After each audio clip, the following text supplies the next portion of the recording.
Recently, an excited minister of culture in Israel condemned Africans as having no culture.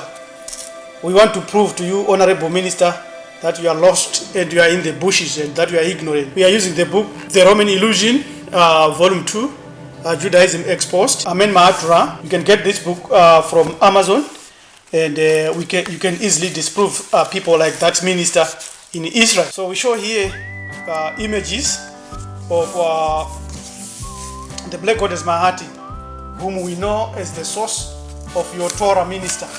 And all the laws of Mahati are the source of your Torah. We also know that you are a Khazarian and you want to justify yourself to be there. Your name may sound Semitic, but it doesn't prove anything. The weighing of the heart that we see here from the scene of Pet M. Heru, from the book of Coming Forth by Day. Human heart also being weighed on the scales of Mahati in the afterlife, because this is a doctrine that you fellas have borrowed. We know that Christianity plagiarized concept from ancient Egypt, and also specifically if you read Proverbs 24:12, it says, if you say, behold, we did not know this, does not he who weighs the heart perceive it?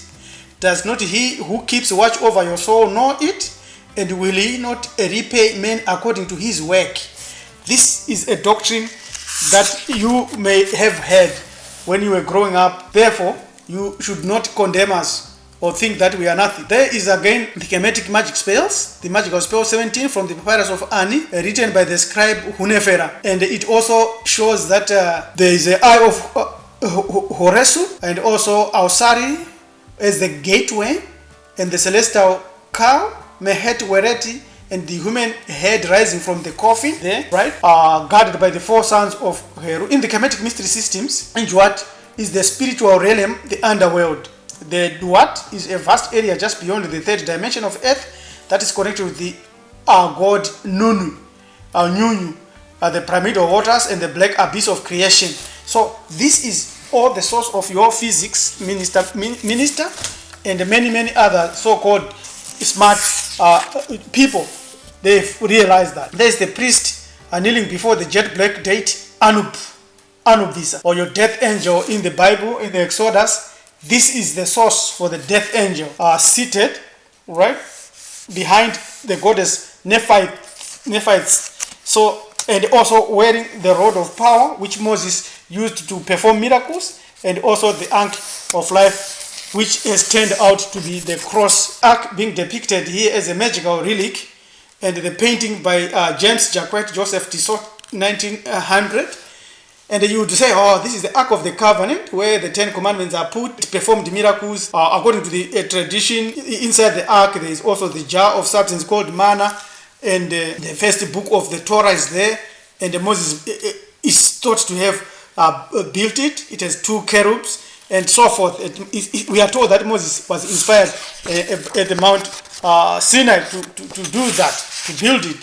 Now we also see the recreation of King Tutu's Ankoma in Luxor Hotel, Las Vegas. We have shown this before in our videos. These are all ancient Egyptian gods, and this is the whole stuff. And you see that?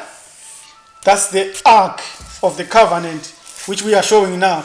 The Ark of the black Kemetic god Anpu in King Tutu's Ankoma. There it is again with the 2 golden poles. And also, you see the cherubims, and this was stolen, and it's in your Torah, Mr. Minister. And this is the guardian of the ark. Anubis is sitting on top of the ark. And we show here again the original black African Kemetic ark, which was carried on 2 golden poles. The winged sun disk above the ark was converted into the winged cherubims for spiritual protection. You see that straightforward. You see the wings there? See that? Right? And this is found on the walls of the temple at Medinedi Hub. It's there. It's straightforward. So, Mr. Minister and many others that may think like you, we show here again the Kemetic Ark are being carried on poles by black Egyptians in ritual procession. You see that? This is existing. This was there in the 19th dynasty at Tebes. Right? From the stela of Mary and the ritual Africans, some are carrying water jars. And these are Africans. And there again is the goddess, the womb and the feminine principle form of the 2 true Ark of the Covenant. That's the proper Ark of the Covenant. Depiction of an ancient African ark protected by two jet black goddesses facing each other. Right? These are Africans, jet goddesses facing. This is there. Right? The two black Egyptian goddesses were converted into cherubims in the biblical version of the ark. So when that minister is uttering and opening his mouth like that, he does not know anything. He's an ignorant minister. A model of the tabernacle showing the holy place and behind it the Holy of Holies. That's where it was brought. The Holy of Holies is a term that appears in the mythological Hebrew Bible that directly refers to the inner sanctuary of the tabernacle where God resided. And later in the temple of Jerusalem where the Ark of the Covenant was supposed to be preserved during the first temple. According to the mythological accounts of Judaism, only the high priest was permitted to enter the Holy of Holies, right? During the Yom Kippur or Musok Pupura. But now we show here that the biblical concept of the Ark of the biblical concept of the Holy of Holies was plagiarized from Hamiti. Straightforward, you see? That is straightforward.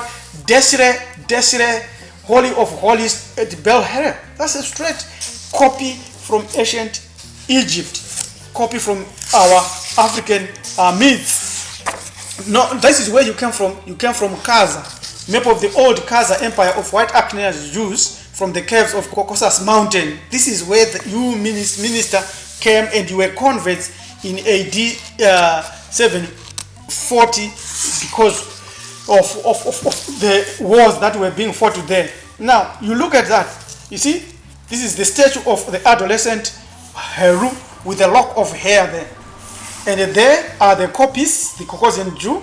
Judaism stole the traditions of the Black African Nile Valley, even the lock of hair, even that, straightforward. There's Orthodox, they were like that. So there is again a Himba boy from Namibia, you see there, and at the bottom there, you see that is Pharaoh Ramesses II as an adolescent, a youth with a long side lock of hair. Same with the Himba boy. This is our culture, this is our tradition. We have a culture, Mr. Minister. And there again, lastly but not least, that's the temple statue of Isusu with infant Horeb, 2500 before Common Era. You don't know this, you should know that. You know it. You are just a thief, a common data thief. The lock of hair again, we show them. So Judaism and its illusions, modern Judaism and its illusion and its source, and people like the minister and many others, rabbis, and many who think that blacks are nothing but chattel.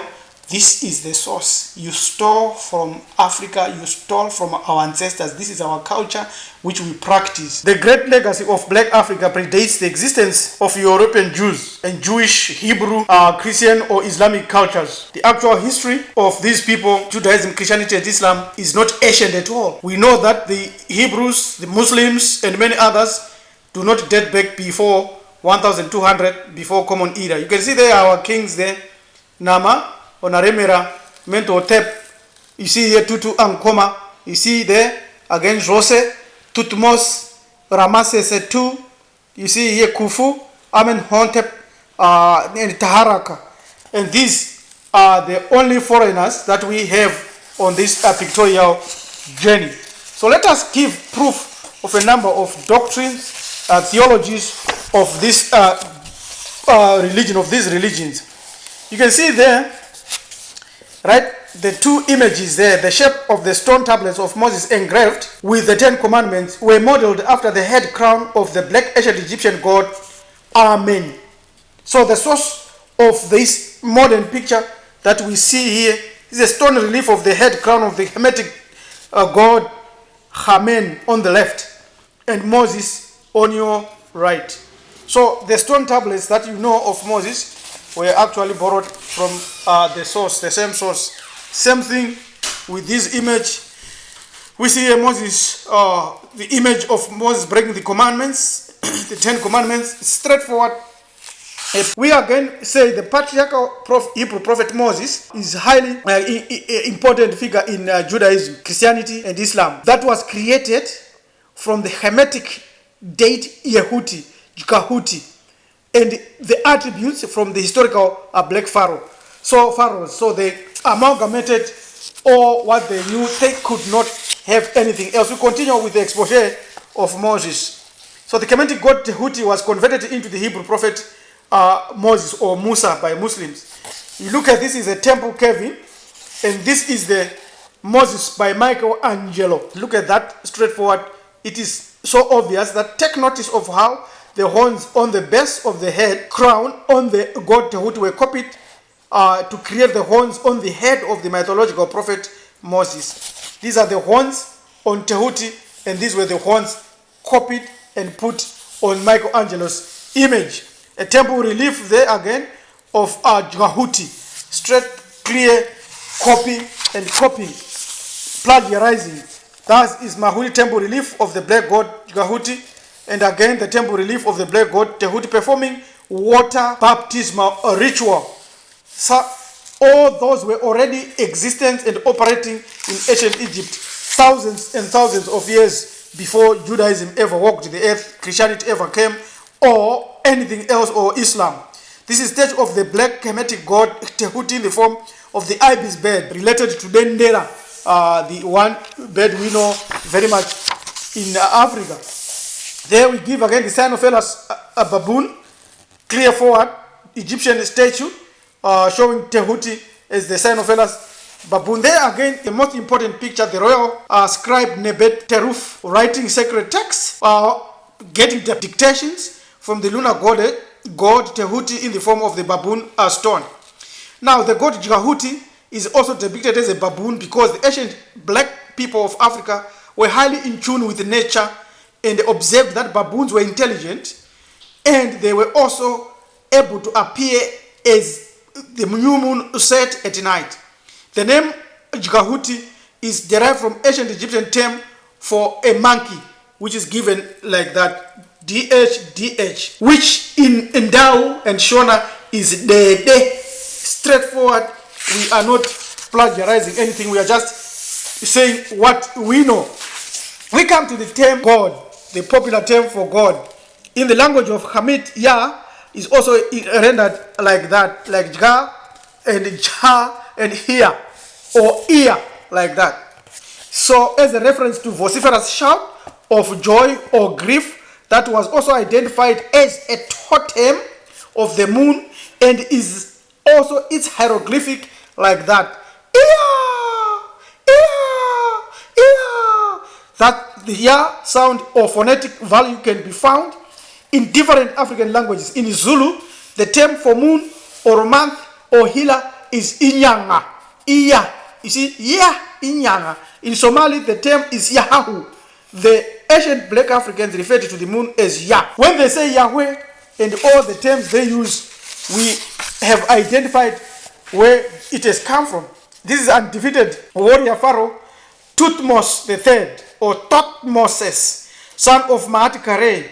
The title Moses was used by the black pharaohs thousands of years before the creation of the biblical character Moses. While we are on the topic of the book of Exodus and understanding the book of Exodus with the Jewish mysteries, so-called Jewish mysteries, it is very important to document the fact that the Ipuwe papyrus, 1850 to 1600 of Hamid, which can be found in Dutch National Museum of Antiquities in the Netherlands today, was literally plagiarized line by line in order to create the mythological book of Exodus, which is a critical book in the Torah. So Ipuwe papyrus chapter 2, line 10, indeed the river is blood. Later plagiarized text of Exodus 7:20, the waters were the river were turned into blood. Ipuwe Hamiti 2, he who places his brother in the ground is everywhere. So these are straight forward scriptures plagiarized and pulled out of our script. That's Pharaoh Ahmose. Ahmose defeated the Hyksos in the 13th century, 1300 before Common Era. We continue showing that this is the form of the cow protection Pharaoh Amenhotep, the second son of Thutmose III. This is the golden calf that you find Hebrews having problems in Exodus 32. This is the same golden calf, Sitole. No wonder why most of the Levites are of the Stole totem or Tole or cow totem.